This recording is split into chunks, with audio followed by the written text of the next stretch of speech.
Today is Monday, September 24th, 2012, and we are interviewing John Phillipich Right. at the Illinois State Library.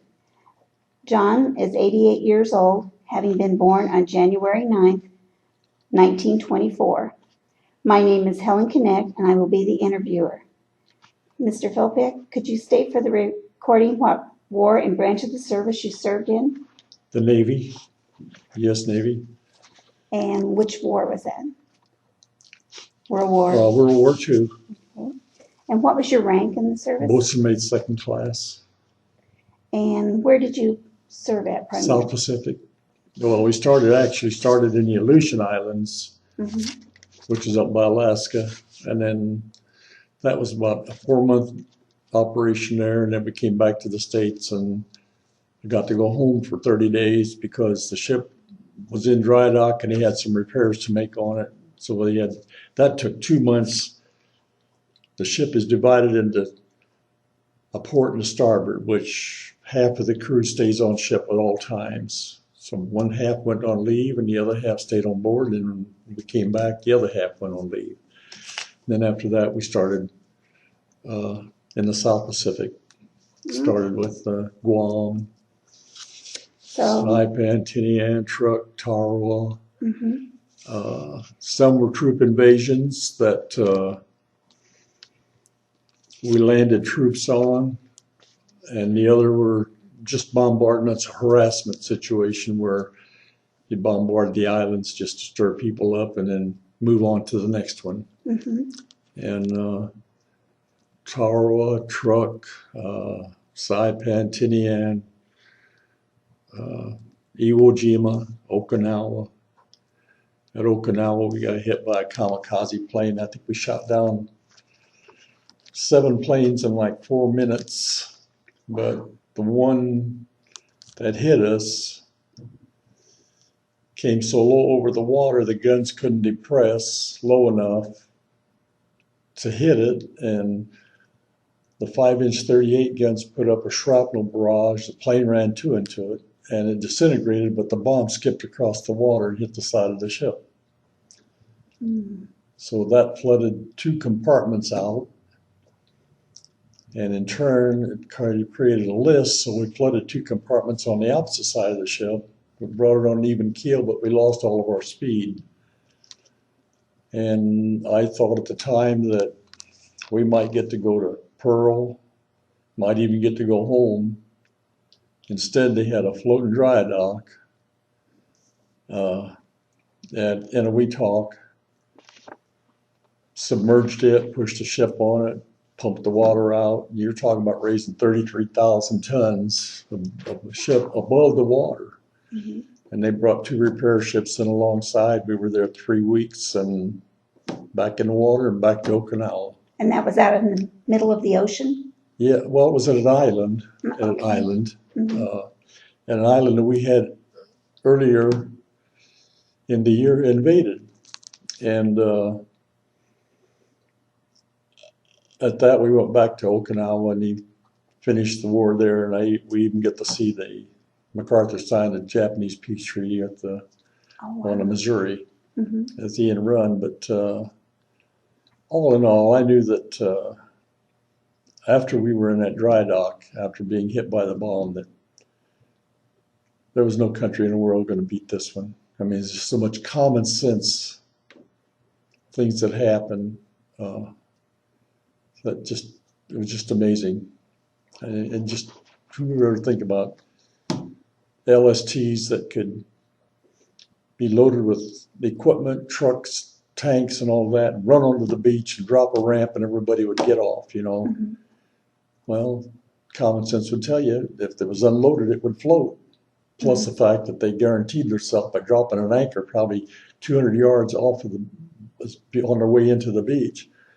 And if they were stuck in the mud or something, they'd winch it backwards, pull it out, keep going. You mentioned LST. What is that? Landing ship trucks, tanks, landing ship tanks. It was a ship with a humongous entrance, but it was a deck below. And it was a shallow bottom thing that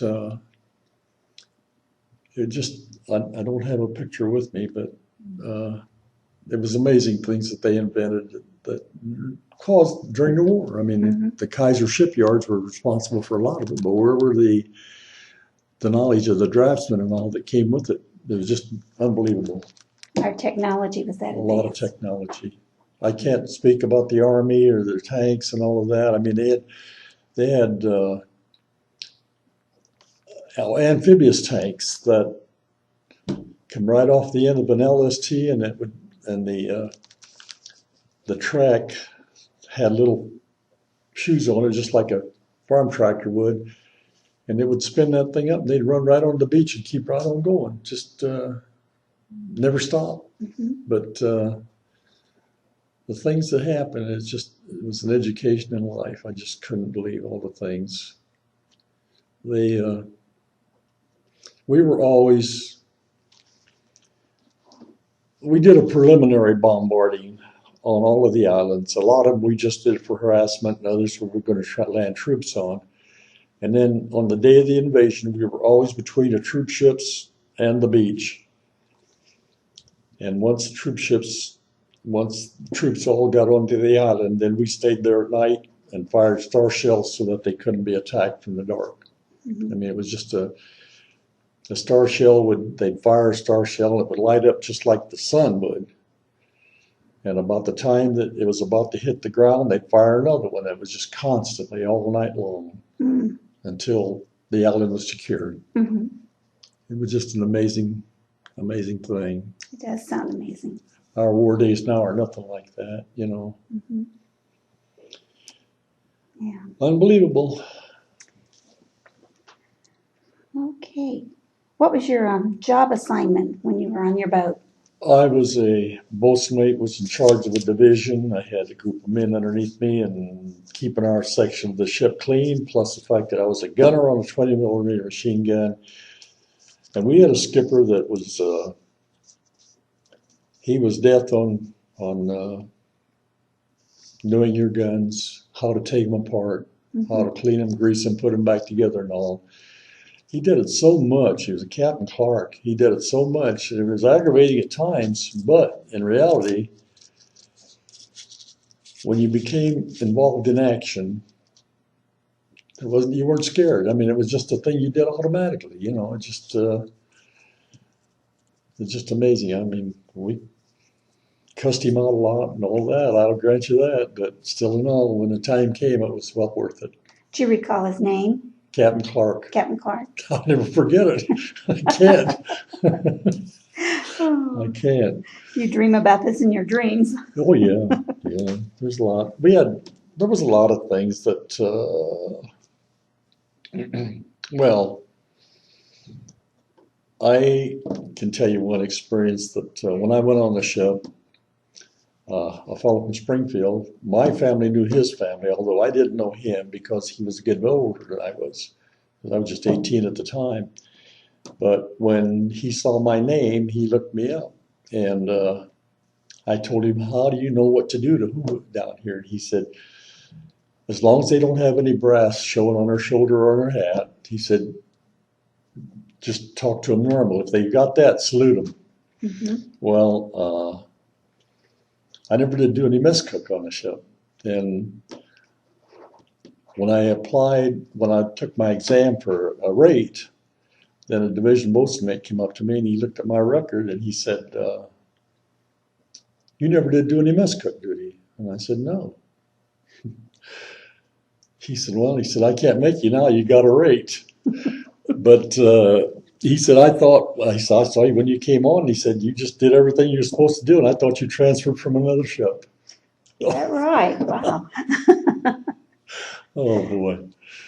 Some of those things that happen that are unbelievable. And strangely enough, if I can backtrack a little bit, the two fellas, I've signed up with two fellas from Auburn, Illinois, Rainey Chevalier and Jules Charles. All three of us went to Chicago.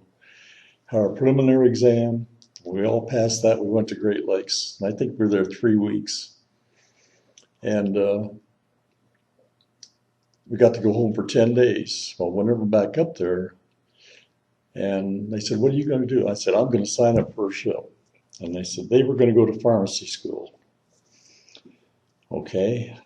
Well, I went to Bremerton, Washington and caught my ship.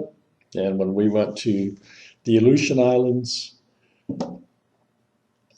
Attu and Kiska, and after that campaign was over, we had been eating rice, so many different colors, I can't tell you, and dehydrated foods, things like that, you know. So we went to Dutch Harbor, and we got to go ashore. That had been the first time we'd been on shore in months. Walked into a cafeteria there at the base, and there the two fellows were that I left from Auburn. They were in that cafeteria the same as I was, you know, and we got to talk about that. But I don't know, I never did see them more after that. I don't know if they, where they went or what they did. I never even saw them after the war was over. Mm-hmm. Then we went to the South Pacific, and another fellow I went to school with. He and I, the mothers communicated, and he wrote and told his mom that he saw my ship going out of the harbor. We were practicing. We had new guns, and we were practicing with the plane pulling a sleeve. And he saw us going out, and he told me what ship he was on. So I looked him up, and we had a meeting there in Pearl Harbor. Can't remember the name of the block recreation center. Mm-hmm. At another time, when we were waiting for the invasion to go to Okinawa, the 3 battleships, we went to Sydney, Australia. It took a week to get there. We were there a week, and then a week to get home. But while I was in Sydney, on shore leave, I walked into a restaurant over there and run into a fellow that was here at school here, Dale Hollis. He and I went to school together here. But he was yellow. He was in the Army, and he was yellow with malaria and quinine. I mean, that was his doctrination, was quinine.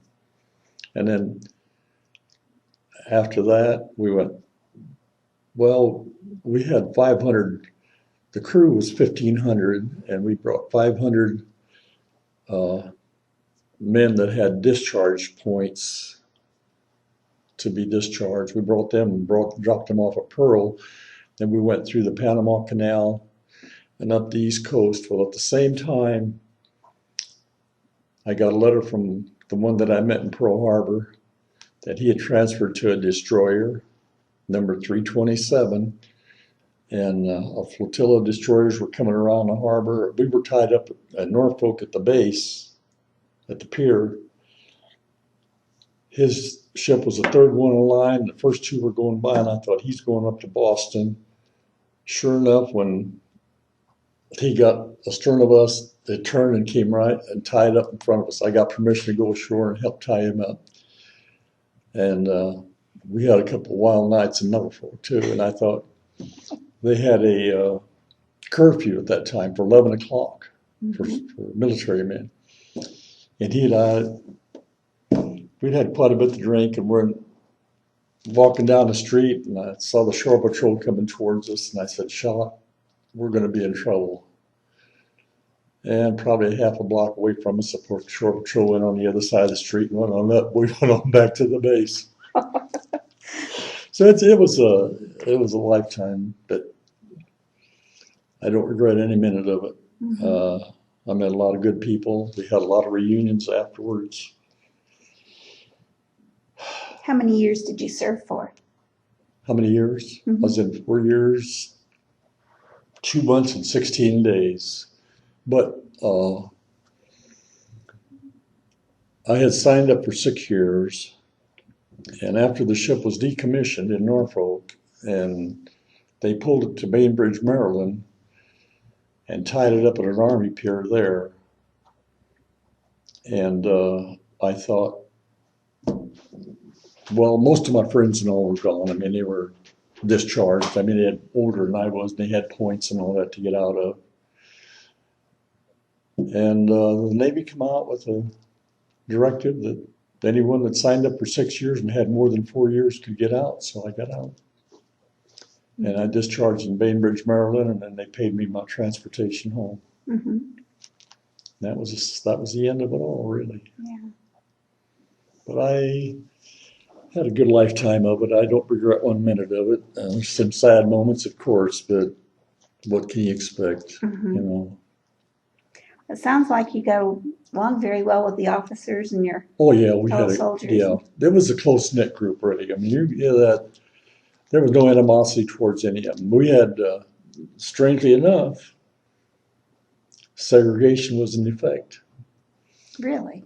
The blacks and the Filipinos were down below decks that took care of the officers, and we had a few Canadians, some American Indians, and some Mexicans on topside, what we call topside. But it was there, and but there was nothing, no harassment on one side or the other. You were complete as a crew. Everything you did involved the whole ship, basically. That was your lifestyle. That was your goal, you know, to survive, do your job, train for your job, and do a job, and then everything will work out all right, which it did. You know. Amazing. When you were in the service, did you keep a personal diary or a journal? No, not really. Mail was few and far between. Actually, none of the mail came to the ship direct. It was the Fleet Post Office, San Francisco. You could put USS Idaho, Fleet Post Office, San Francisco. And then they, in turn, wherever the mail went there through the Navy, they knew where the ships were, and they, in turn, would send it to that ship. Oh, okay. And the same thing with your outgoing mail. It was all the division officers censored it, really. And you could, your money, your page, which was $21 a month, was on I think every 2 weeks it came out on a sheet, and you could print, your name was printed on it and how much money you had in reserve, you know. And if you took any of that money out, it was paid in like a check form. You had to give it to your division officer with a letter, and he made sure that it was sealed and sent off the ship so that it wouldn't be involved in playing poker or something like that. It couldn't be gambled or anything there. Oh, wow. Yeah, not more or less like an allowance, you know. You had to make sure the money went off the ship. Where would it go off the ship? Would it go to a bank or? Yeah. Okay. They, basically we got our mail whenever a supply ship showed up. And that's the way the mail went off too. How long did it take to receive a letter from home? Oh, months. Really? Yeah, you didn't, it was months, yeah. It wasn't with computers and things like you have nowadays, nowhere near, nothing like that. Right. When you would mail a letter back home, would it arrive there quicker? I don't know. I really never know. I just, you couldn't tell you couldn't tell where you were. You couldn't tell anything. It just had to be your health and how you got along, you know. That was about the extent of it. Matter of fact, it was called V-mail. Okay. That's what it was. It was just like a postcard. But you couldn't, well, loose lips sink ships. That was the That was the poster. that was the thing, you know. That was the saying. Loose lips sink ships. So Yeah. Makes sense. yeah. Now, when you were on the ship, did you have anything that you carried for good luck or? No. No good luck charm? No. Never did have that. Mm-hmm. I don't know. It's too young to think about things like that, really. Did you have plenty of supplies on hand? Food-wise and all, most of it was dehydrated. Believe it or not, the milk was dehydrated, the eggs were dehydrated. It was all powdered. Rice, when we were in the Aleutians, I just never saw rice fixed so many different ways. I refused to eat it for a number of years. Is that right? With different colors and all, you know, I just didn't want no part of it. But I never saw nobody die of starvation. I mean, they were all in shape. All of them were. Some of them even went back for seconds. I always called the Marines jarheads, and they were the ones that would go back for seconds a lot of times. Oh, You know? really? Yeah, but it was all in good nature. I never. You have to accept the consequences. How are they going to keep? Once in a while, we would have, when a supply ship would come, and maybe they'd have, we'd have a working party that would, a cargo net would swing over and it'd set on your deck, and then you'd have crates and some fresh vegetables and all that. And it looks like if you had a crate of oranges on your shoulder walking, and the guy's coming back the other way, you better hang on to it, because they'd flip it and knock it off your shoulder. When it hit the deck, it just splattered, and boy, everybody's grabbing all they can, you know. So those Kind of like kinds a of pinata. yeah, those kinds of things you become accustomed to, but it's just part of the system. Oh. Oh So the food was not very tasty then, with it being dehydrated. no, they did a pretty good job of it, really. I thought it.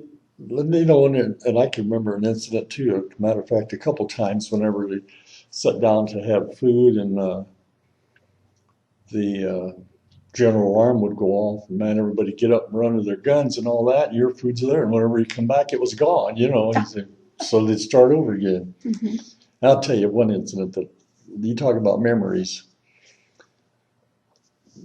A friend of mine was Malcolm Pepper. He was from Athens, Alabama, and he and I had a gun watch on the tail end on the stern of the ship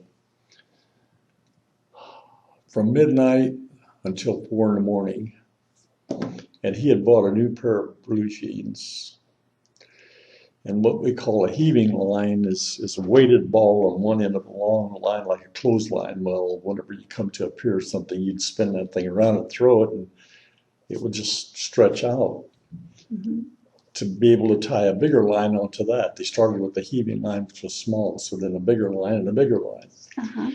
So he wove that heaving line through the loops in his belt and threw it over the stern, and we were underway. So the next morning, we were in the chow line, and he said, "Johnny," "I forgot my blue jeans on the fantail." And I said, "Well, when we get done eating, we'll go back and get them." He pulled that line in, and they were thread from the knees on down. They had unraveled. Oh, no. And to this day, I mean, till he passed away here about 6 months ago, he and I talked about that forever. He'd say, "It didn't happen that way." And I said, "Don't you tell me that. I know what it happened like." Oh, boy. gosh.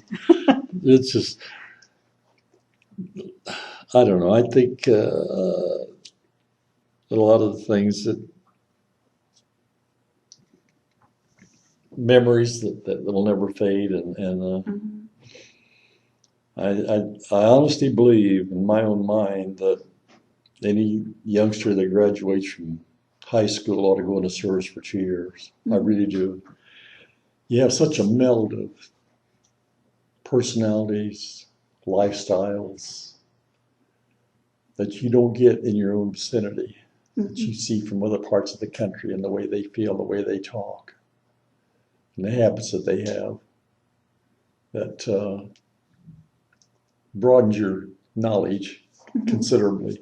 Because I remember a fellow that his name was David Rattle. His dad was the mayor of San Francisco, and he was with us. But he was a pretty sharp kid, but you never, as far as his background and all, you wouldn't think nothing about it. I mean, he was just as common as could be. And by the same token, I remember another one that came from, I can't remember what part of Texas, came from a well-to-do family. And he would never wash clothes.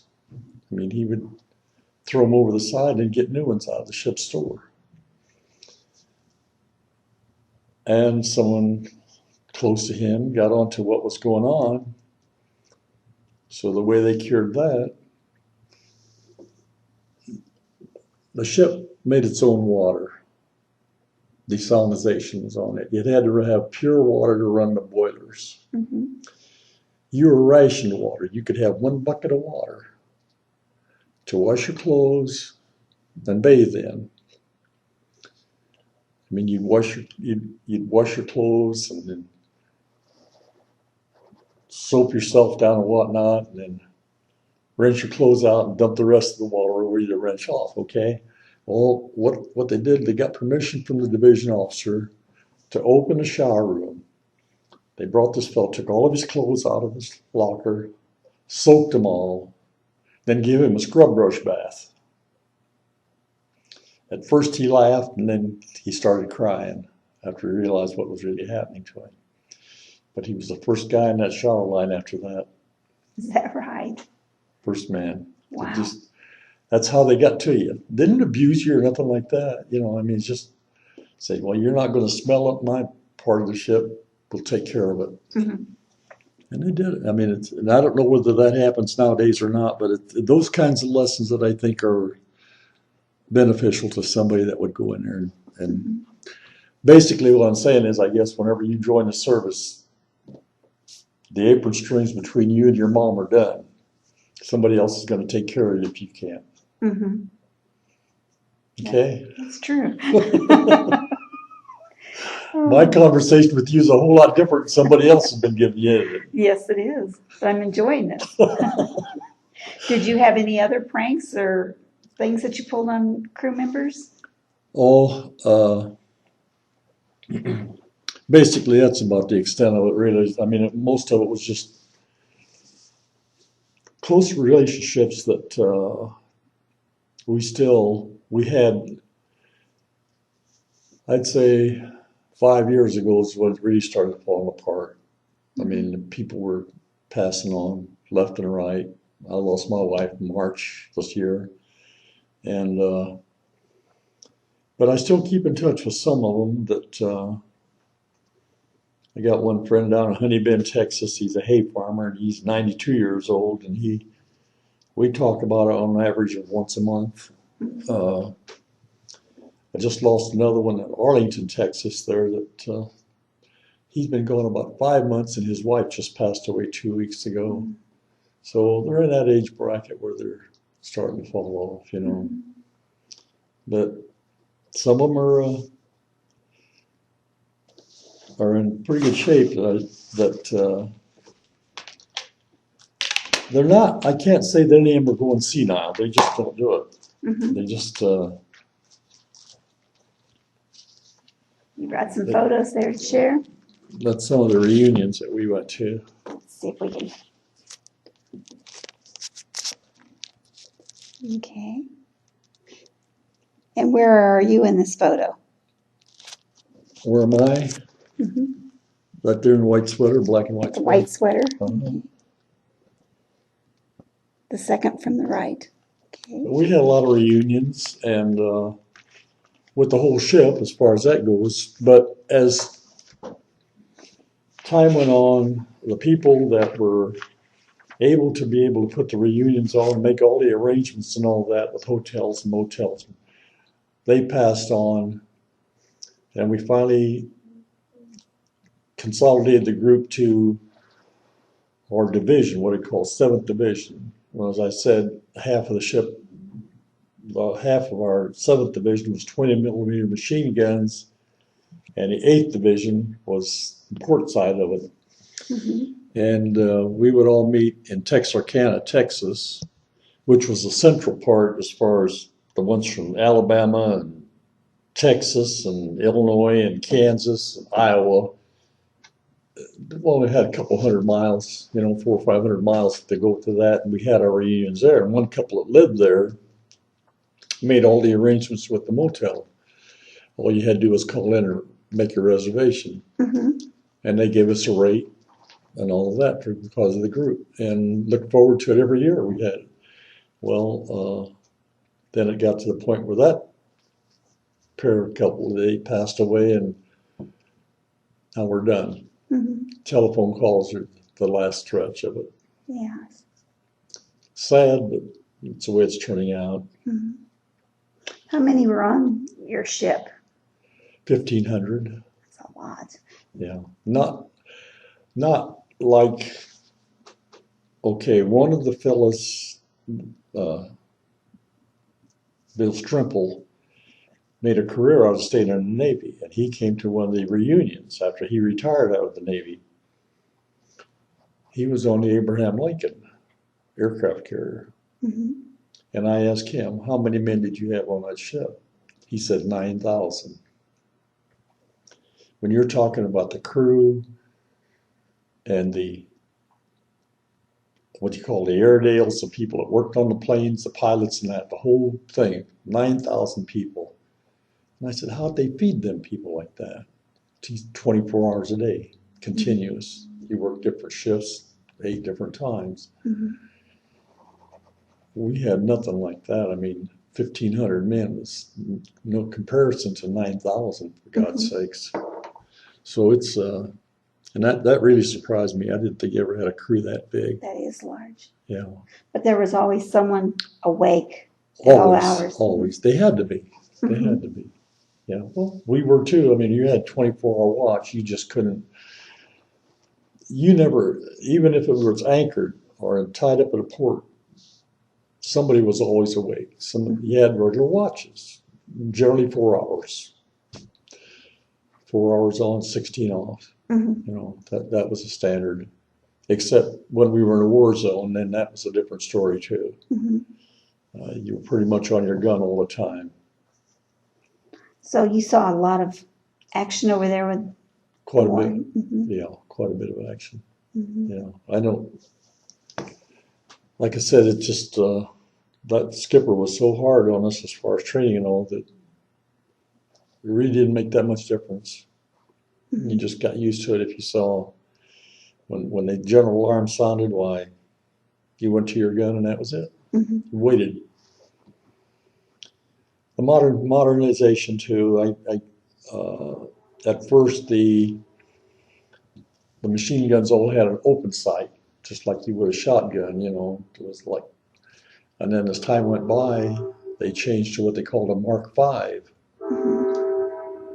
Okay, with the open sight, you had to kind of judge how fast he was going and try to lead ahead of him so the bullet would arrive at the same time that the plane got there. Mm-hmm. Well, with the Mark V, you could keep your sight on the plane and it did the adjustment for you as far as the gun was being shot. You know? So it made there was progress considerably. Yeah, that would come in helpful there, I think. Yeah. Okay, you brought some more photos. Would you like to share those with us? Okay. We'll try to adjust the camera here.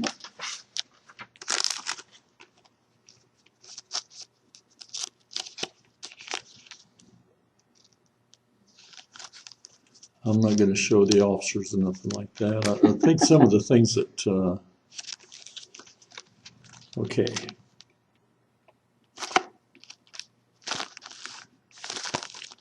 Okay, we had 3 destroyers, which is a smaller ship, but it was like a speedboat more or less. It would have torpedoes and it had depth charges and it had sonar equipment on it. Mm-hmm. Which we didn't have sonar equipment. We couldn't tell if any other ship was a submarine or something was in the water. You couldn't tell it. Mm-hmm. They could. So we had one in the bow and one on either side on the stern. And we carried enough fuel to go around the world 2.5 times without stopping. Wow. So we refueled our destroyers. And this is a picture of how the hoses and everything go across. Okay, wow. I see, and that's how you would fuel it there. That's how we refueled them. They'd come alongside and we'd pass the hoses over to them, and they had a crane there that could raise or lower. And you had working parties on the dock that if the ships got too close, they'd pull the cord, pull the ropes in, and would raise the hose up out of the water so they wouldn't get crushed. And then if they started to get too far apart, they could slack it off and give them more space. So the ship over here on the left is the supply ship. The supply ship, and then... The one that's striped there is the destroyer being fueled. Okay. All right. Interesting. Okay? Okay. All right. Let's see if I can find another one here.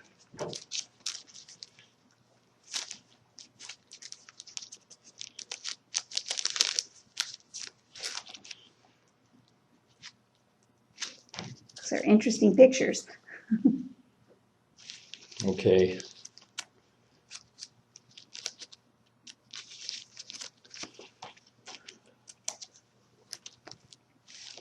I've got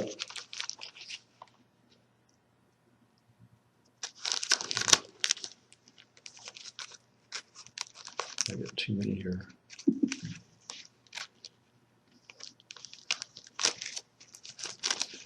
Espirito Santos, the dry dock. This is the dry dock. This is where the ship is, where we got hit by that kamikaze. That's in the dry dock, and I'll find a picture that's got the hole in the side of the ship. Okay, and that big thing in the center, that's the boat, right? That's the ship, yeah. Okay. And they've got it pulled up on something, it looks like? Got what? It's up on something, Well, so they're working? it's on what they call keel blocks. Okay. Because I'm seeing ladders under, it looks like ladders under Yeah. there. Okay. We had to scrape the bottom of that, the barnacles and all that stuff off the bottom while it was in there, you know. Mm-hmm. And that was another interesting thing there. While it was in the dry dock, it was like working in an alfalfa field. When it's dry, it's just like hay, and you just got filthy dirty with it. Mm-hmm. So at the end of the day, we'd go out to the end of the dry dock and jump in the water and go swimming. And one of the crew members from the dry dock came down and told us that the officer of the day on the dry dock said we should get out of that water. And we told him, well, we're not part of the dry dock, we're part of the ship's crew. And he said, okay, and he went back up. Pretty soon the officer came down there. He said, fellas, he said, I know what you're doing. I know you want to swim, but he said, this is where we throw our garbage, and this is where the sharks come. That was it. Everybody was out there before you could shake a stick at it. I bet. Oh, dear. That would scare me, too. Oh. You got that one? I got that one, yes, sir. Okay.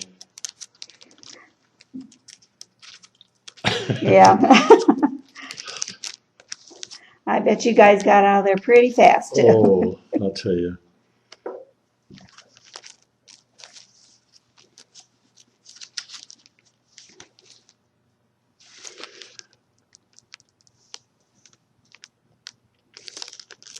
Okay, this is a picture of the amphibious tanks at Iwo Jima. It's Marines and soldiers. Okay. And there's quite a few of them there. Yes, there is. And the one in the center now, is that any particular one or just? In the center, I can't see it. No, I can't. I'll wait till you get your picture now. Okay. Yeah, I got it now. Okay. There's one that really stands out. That's an amphibious tank. Okay. That one there. Okay. But we were, like I said, we were always between the troop ships and the island. Mm-hmm. They went by us, and as a matter of fact, I can tell you the story about one of them that when they went by, they flipped us a bird.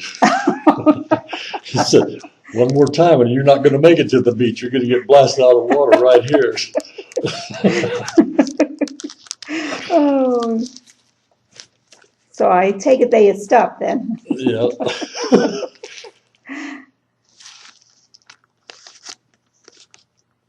Okay, that's another one of Iwo Jima.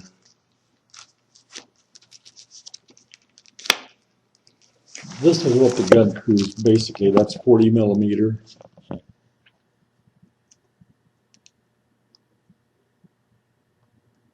Okay, and is that some kind of a thing down here in the lower The left? part around is the projectiles.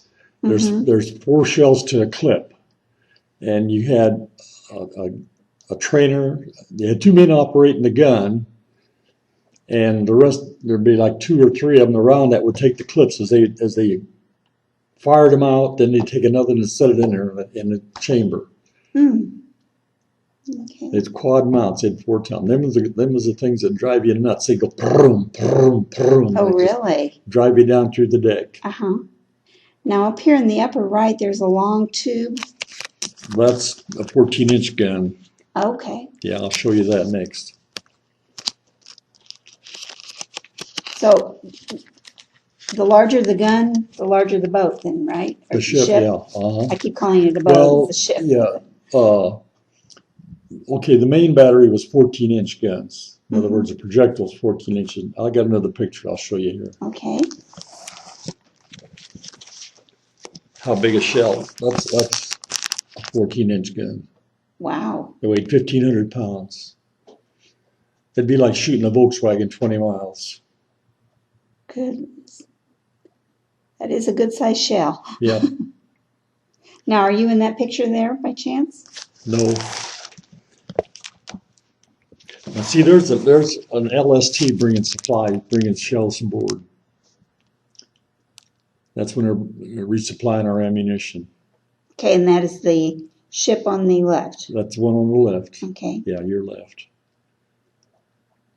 They just do it right out in the middle of the ocean. I mean, just pull up alongside and swing the shells over back and forth. Wow. And what are the things on the right there? That's cargo. It's a flotation, like what would say? Well, if the ship sank, that would float. It'd be a net. You could just jump into it, or hang onto it. That's neat. Okay. All right.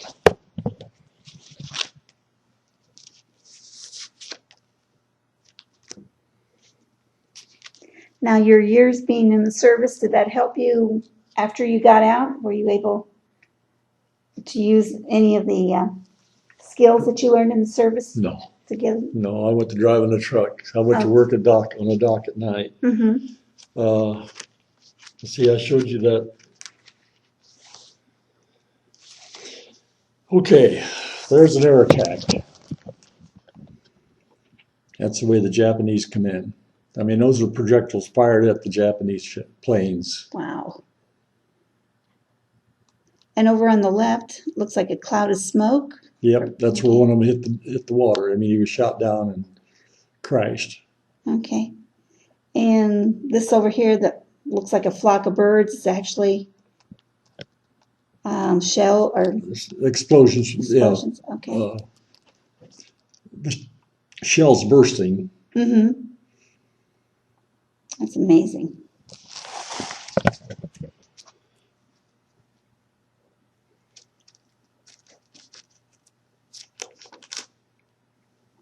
Well, here's a good example where you see the plane. You see it up here in this corner? In the yeah, in the air. He's coming down. Upper left. He's been hit, and the cloud of smoke is the gunshots of the powder from whenever the shell exploded away. Okay, so the object on the right there is the boat. Is the ship that's Okay.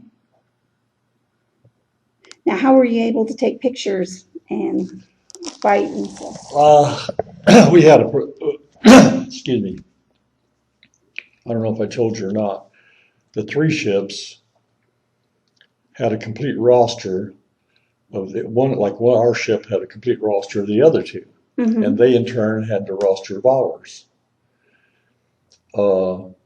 Each one had a photographer. The case being, if the ship was sunk and lost personnel, one of the other ships, chances of all 3 of them being sunk at the same time was nearly zilch. So the purpose was that you had a list of all the people that were on the other ship that might have been sunk. If it lost all hands or if it lost a part of them, they knew who was on it, and that's the way they kept track of them. Okay, this is not in the same sequence, but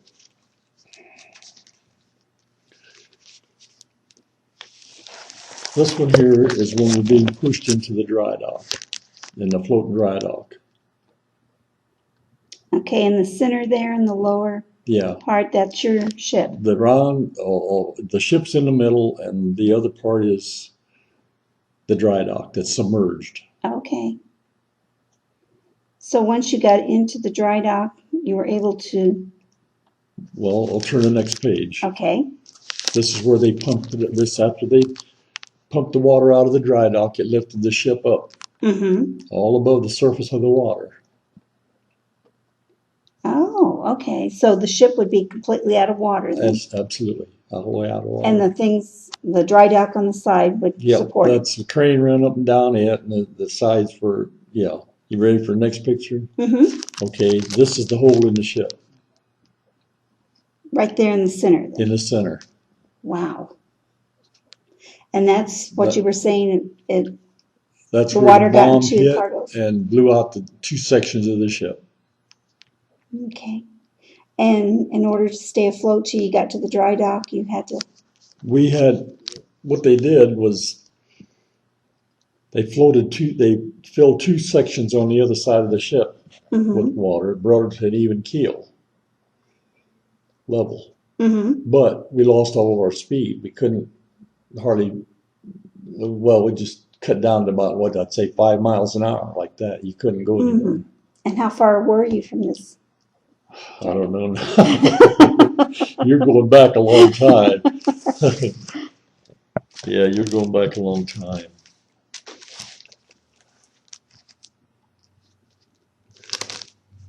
And we were at Okinawa, and that was the last picture when we got word that the war was over with. So you were there when they announced it, right? Yes, we were at Okinawa when they announced that. Oh, wow. That's the time when President Truman had the atomic bombs dropped. I bet that was a celebration. It was. You see them up there in their shorts and everything. Yes.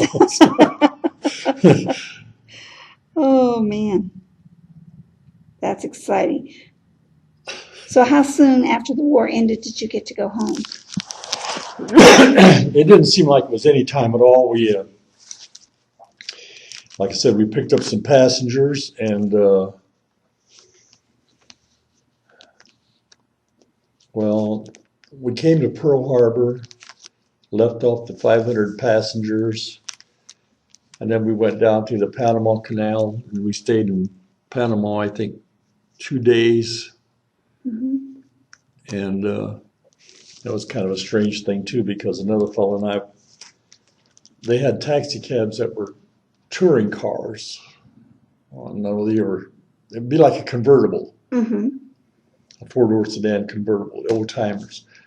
And I think we gave the guy $5, and he took us all over Panama, showed us everything, a sightseeing tour.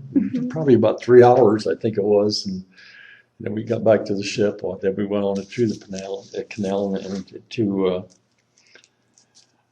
and the okay. I said about the passengers.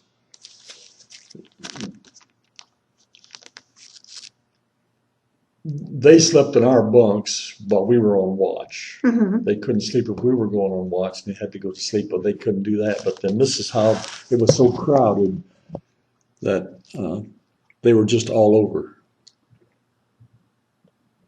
Wow. Now, when you said 500... passengers, basically. So civilians? No. They were military people. Military, okay. Yeah, they had points enough to get out. I see, okay. That's a lot.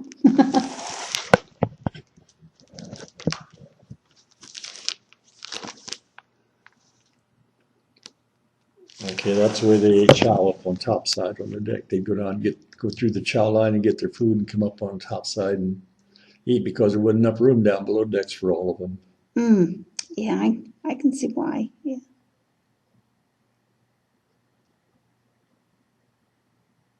What was the weather like there? It was normal. I mean, it was like in summertime here. You know, it didn't ever.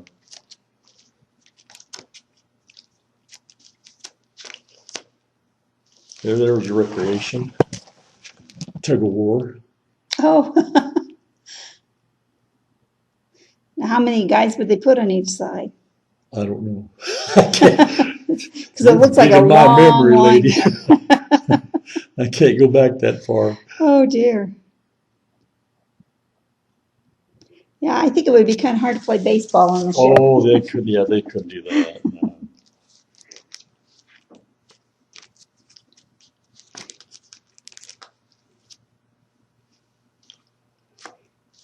Okay, this is about the end of it. That's our glory board.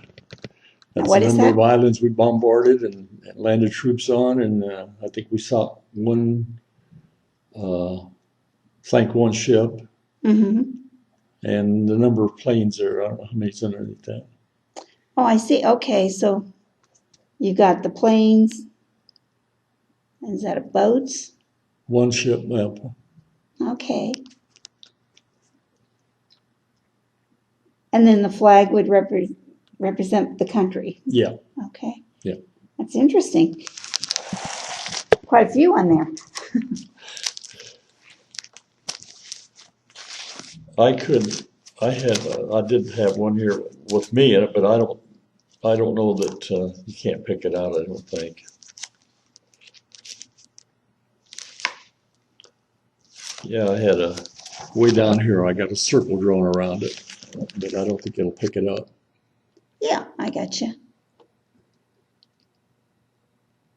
You look very handsome.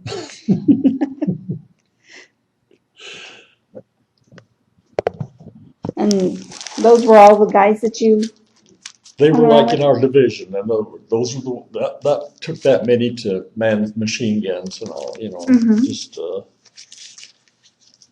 I got.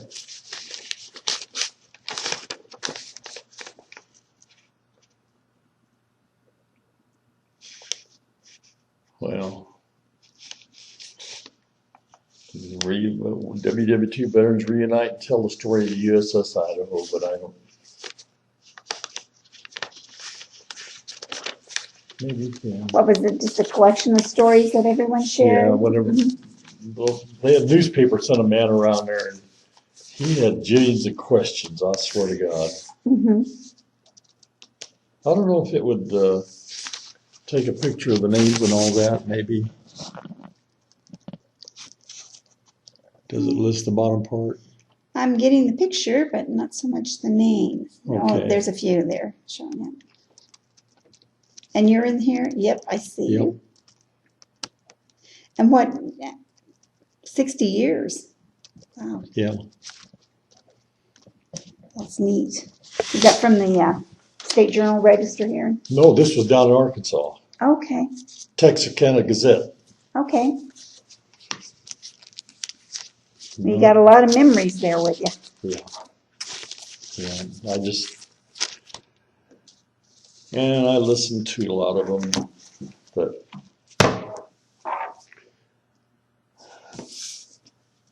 some of them are full of baloney, Mm-hmm.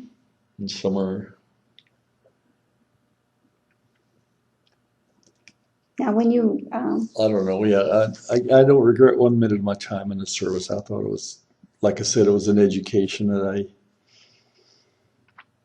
we can't imagine appreciate what. all that you've done for this country. Well, it was just part of the deal, Mm-hmm. really. At the time, I mean, I don't. There's things that since we've had Vietnam and Korea, and I go to, like I said, I take the veterans over to Danville. Strangely enough, the guys that got the worst beating, I think, was the Vietnam. Mm-hmm. In all seriousness, I go to Charlie Parker's once a month or once a week to have breakfast there, and there's 12 of them that come in there, Mm-hmm. All from Vietnam. all Vietnam, Mm-hmm. and they're close. Mm-hmm. They take care of one another. If somebody doesn't show up, they call up, wonder what's wrong, or I mean, they're really close knit. And I've tried to break into that circle and tell them that we have a WW2 meeting, and we're starting to get Korean veterans in there. Mm-hmm. I think we've got 5 now, and they don't want no part of it. I said, no, we don't want nothing. And yet, Thursday night, a week before, I got a call from the people from the honor flight to want to know if I could ride in the Jeep out to downtown, and I said I'd be honored to. Well, they had 2 Jeeps from Camp Lincoln Museum. That's what we rode in, and one of the drivers was a Vietnam vet, and I invited him to this meeting, which is this coming Thursday, and he accepted. He's going to go. Oh, good. So, but it's just a hard thing to understand. Mm-hmm. It was a difficult time during that period. It was, I guess, the way they were treated whenever they came home. However, I can tell you, I came home. Well, when I was in high school, I worked on what they called a truck farm that made produce, that grew produce. Mm-hmm. And these farmers would, every morning, they'd take their produce and go from one store to another and try to sell it off the truck. Well, I was in high school. I got paid $1 a day. You had a salt shaker and a pocket knife in your pocket. You could have all the vegetables you could eat, plus $1 a day, which was good money at that time for high school. So after the war was over, and I came home on the train down here on 3rd Street, I'm carrying my duffel bag. I get to the corner of 5th and Monroe at Myers Brothers, no, 5th and Washington, at Myers Brothers, and a fellow that I worked for in high school came out of Myers Brothers. He said, "Hey, John." He said, "You home?" And I said, "Yeah." He says, "Can you come to work Monday?" I haven't even been home. I was going to go down to 5th Monroe to catch a bus to surprise my folks, Uh-huh. And I said, "Charlie, I just got home." I said, "I'd like to go home for a little while, Well, he says, "Whenever you're ready, call me." I didn't go another 20 feet, and the next door neighbor was there. Mm-hmm. "You home, John?" I said, "Yeah." He said, "Where are you going?" I said, "Down to catch up." "Oh, hell no, I'll take you home. I'll take you home." Oh, how So nice. those kind of things that, it's funny how it happened, but it did. Now you said you surprised your folks? Oh, yeah, I sure did. Yeah. Well, I know that I pestered my mom and dad to be able to sign up to go in the service, and my mom wouldn't have nothing to do with it. And my dad finally conceded to let me go. And she said, "If anything happens to that kid, I'll kill you." I'll never forget that either. Uh-huh. But it turned out good. Mm-hmm. Did you have any other family members that served in the war? No, I don't have any family members left. They're all gone. Mm. I had a sister, and she passed away, and my folks passed away. And I've got stepchildren. They're not mine. I got married after. And but they're good. I have one in Sherman, and 2 in Sherman. I have a great grandson there, and then I got another stepson in Riverton. Mm-hmm. But they're all good kids. Good.